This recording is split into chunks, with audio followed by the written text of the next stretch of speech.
You're at a networking event this week, or maybe just a holiday social gathering. You meet someone for the first time you've never spoken to. They're friendly, they're engaging, the conversation's positive, and after a few moments, intuitively, you realize the two of you might be able to do business together. The question is, what do you do now? I know you think it seems normal, it seems intuitive. Everyone should know how to do this, right? But the bottom line is, most people don't. In fact, business owners, CEOs, attorneys, engineers, doctors, anyone I've ran into across the world, most people don't really know what to do in that circumstance. So today, I'm going to teach you how to network with a brain. I know it sounds crazy. You got to have a brain to be somewhat intelligent anyway, right? That's what people always tell me, and I obviously don't fit that category. However, I want to help you learn how to network with the brain. Guys, this is another episode of Proactive Interactions, where we teach people how to engage, network, and grow relationships. Last week we talked about to give or not to give. You have to go back to that video to check out the content.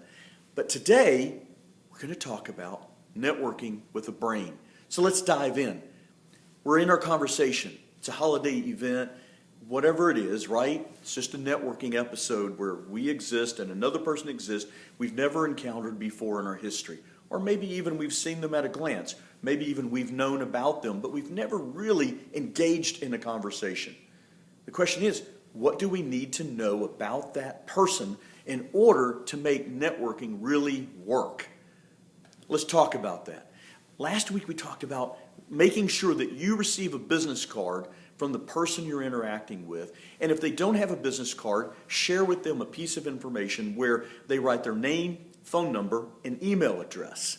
Now, I want to clarify a couple things. First, that phone number. If they hand you a business card, please take a look at it. Look at the business card. Read their name. Look at the other information there. Determine, is there a mobile or cell phone number listed on the business card? If there's not, be sure to ask the person for their cell phone. We'll talk about why down the road, and yes, you've got to come back to get that information, sorry, but it's critically important to what we do down the road and some strategies where I'll help you actually be able to network more successfully. So, name, cell phone, and email address, all right, at a minimum. If you have other information, that's fantastic. The question is, what do we now want to know? Well, there's two critical suggestions that I offer to you that help me tremendously. The first thing I want to know from a person that I'm meeting for the first time is, on top of, possibly they'll tell you, what they do and where they work and all those kinds of things, and that's great. But what I want to know, in addition, is what makes that person unique? What do they like to do for fun? Right? And I'll ask them, what do you do for fun? And they'll tell me. Am I asking them just to be nice? No. I really want to listen with my ears, not with my mouth. I ask a question, what do you do for fun? And then I shut up and I listen and I pay attention to what they say they enjoy doing. If the person says, you know what, I like going out catching butterflies. Well, that's pretty unusual. There's not a lot of people I know that enjoy butterflies, or at least that admit it, right? But if they do, that's helpful information to me to make sure that after I leave the conversation to write on the card, just write the word butterflies. It'll trigger me later on in additional things that I do down the road with the information when I manage the information to know what that person's interests are. And down the road, if 2 years from now, I happen to hear or see about a butterfly exhibit, I can send that person an email and say, I remember in a conversation that I had with you on so-and-so day at so-and-so time at so-and-so event that you mentioned you like butterflies. I found this information. I thought it may be useful to you. Isn't that powerful in terms of how someone might respond to knowing that you actually listened to what they told you? Or I may want to know what they like to do for fun simply to help me build the relationship with that person over time, right?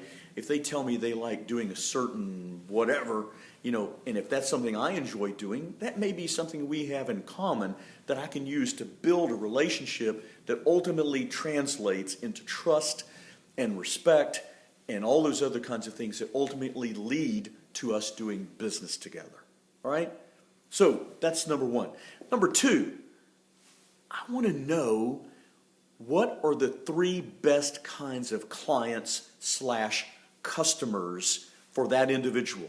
What really helps them in their business? I don't care what they do, right? If the guy owns a kolache donut shop, I want to know what are the three best customers for you in your business. Or if it's an attorney, I want to know what are the three best clients that really fit your background and what you enjoy practicing as an attorney, right? Or if it's a salesperson engaged in, maybe it's a real estate agent, right? Maybe I say to them, what are the three best clients for you as a real estate agent? On one hand, some people would say, well, they want people that buy homes if they're in a residential real estate market. However, that may not be the targeted set of clients they're actually looking for. So that's what I'm really trying to point to, and I'm trying to get more information about. Okay, so number one, what do they like to do for fun? Number two, what are the three best kinds of clients that fit their profile? If I have those two pieces of information, along with a name, phone number, and an email address, and remember the cell phone number needs to be a cell phone. If you have an office number as well, that's fantastic, but keep this in mind. Most individuals in America today change office numbers every 2 years. Keep that in mind. Most people, however, keep cell phone numbers an average of 9.5 years. We'll talk more about that later, all right? But just to give you a glimpse into why we want a cell phone number. Get that information, name, cell phone number, email address, what do they like to do for fun? And last, what are their three best forms of clients that fit their profile? If I know those three pieces of information broadly scattered, I can do extreme damage in a good way in my personal and business networking. So guys, remember, this is all about networking with a brain. Brought to you by Proactive Interactions, where we teach you how to engage, network, and grow relationships.